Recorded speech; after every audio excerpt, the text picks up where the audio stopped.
చేసిన పాపముల కోసం కొంతమంది కొన్ని కార్యాలు చేస్తూ ఉంటారు చేతులతో. ఆ చేతుల నిమిత్తము 2 చేతుల్లో మేకులు కొట్టించుకున్నారు.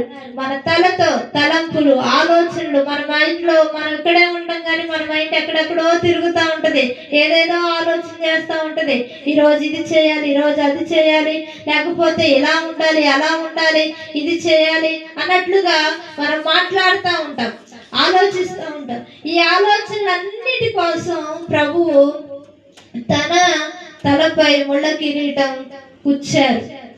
ఆయన తల మీద ముళ్ళ కిరీటం కూర్చోబడినప్పుడు ఒకడు రెల్లు కర్రను తెచ్చి కర్రతో కొట్టినప్పుడు ఆ ముళ్ళు తలలో నుంచి కళ్ళలోనికి ఇలా గుచ్చుకొని కన్ను గుడ్డిదైపోయింది. హల్లెలూయా, హల్లెలూయా. ఎందుకు ఆయన ఎంత వేదన పెట్టబడ్డాడంటే మనం చేసే ప్రతి దురాలోచన కోసమే, వాటన్నిటి నుంచి మనల్ని విడిపించడం కోసమే ఆయన అంత శ్రమ కూడా అనుభవించారు. హల్లెలూయా, హల్లెలూయా.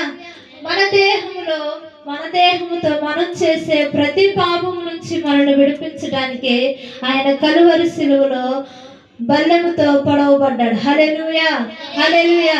కనీసం ఒక రక్తపు సుక్క కూడా, అంటే నీరు కూడా తన శరీరంలో ఉంచుకోవడానికి ప్రభు ఇష్టపడలేదు. హల్లెలూయా.